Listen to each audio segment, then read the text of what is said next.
Pagbasa mula sa unang aklat ng mga hari. Malapit sa palasyo ni Haring Ahab sa Jezreel, sa Samaria, ay may isang ubasan na pag-aari ni Nabot. Isang araw, sinabi ni Ahab kay Nabot, "Ibigay mo sa akin ang iyong ubasan. Gagawin kong taniman ng gulay sapagkat malapit ito sa aking palasyo. Papalitan ko ito ng mas mainam na ubasan. O kung gusto mo naman, babayaran ko na lang ito sa tamang halaga." Ngunit ganito ang naging sagot ni Nabot, "Minana ko pa po sa aking mga ninuno ang ubasang ito. Hindi papayagan ni Yahweh na ibigay ko ito sa inyo." Umuwi si Ahab na malungkot at masama ang loob dahil sa sagot ni Nabot. Nagkulong siya sa kanyang silid, hindi makausap at ayaw kumain. Nilapitan siya ng asawa niyang si Jezebel at tinanong, "Ano bang problema mo at hindi ka makakain?" Sumagot ang hari, "Kinausap ko si Nabot na taga Jezreel at inalok ko siyang papalitan o babayaran ang kanyang ubasan. Ngunit tinanggihan ako at ang sabi, hindi raw niya maaaring ibigay sa akin ang kanyang ubasan." Sagot sa kanya ni Jezebel, "Para ka namang hindi hari ng Israel. Halika na, kumain ka at huwag ka nang malungkot. Ibibigay ko sa iyo ang ubasan ni Nabot." Gumawa ang reyna ng ilang sulat sa ngalan ng hari, tinatakan ng pantatak ng hari at ipinadala sa mga matatandang pinuno at pangunahing mamamayan sa lungsod na tinitirhan ni Nabot.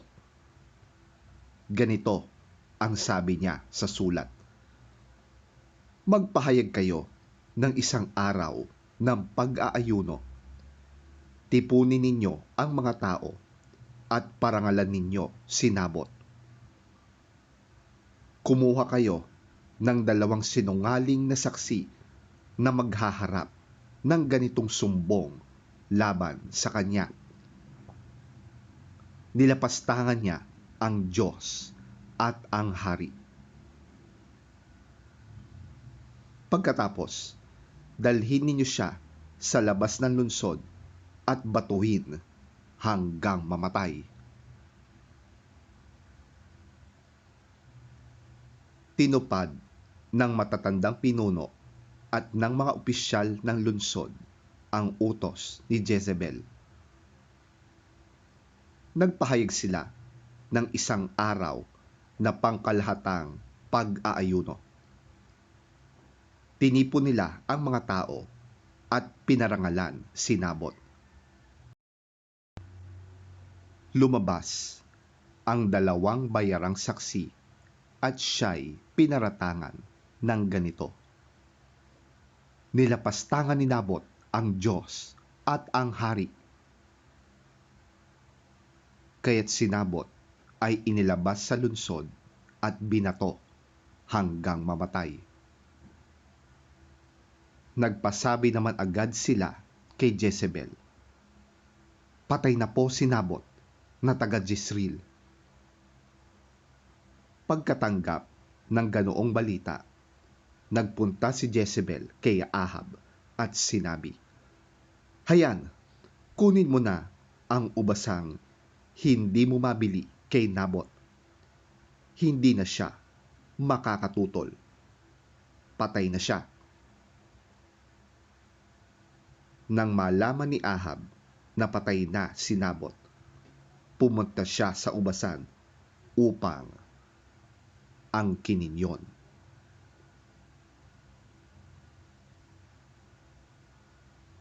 ang salita ng Diyos. Salamat sa Diyos. Ang mabuting balita ng Panginoon ayon kay San Mateo. Papuri sa iyo, Panginoon. Narinig ninyong sinabi, mata sa mata at ngipin sa ngipin. Ngunit sinasabi ko sa inyo, huwag ninyong paghihigantihan ang masamang tao. Kung sinampal ka sa kanang pisngi, iharap mo rin sa kanya ang kaliwa. Kung isakdal ka ni numan upang makuha ang iyong damit panloob, ibigay mo ito sa kanya, pati ang iyong damit na pangbalabal. Kung pilitin ka na manlulupig na pasanin ang kanyang dala ng 1 milya, pasanin mo yon ng 2 milya. Bigyan mo ang nanghihingi sa iyo at huwag mong tanggihan ang nanghihiram sa iyo.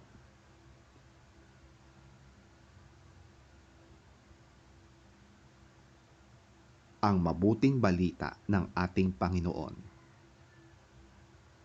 Pinupuri ka namin, Panginoong Hesukristo.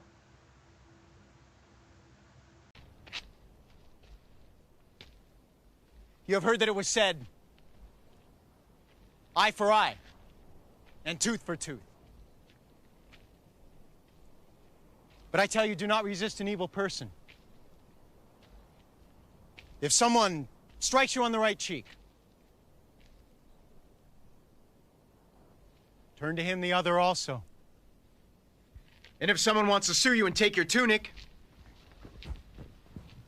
let him have your cloak as well. If someone forces you to go 1 mile, go with him 2 miles.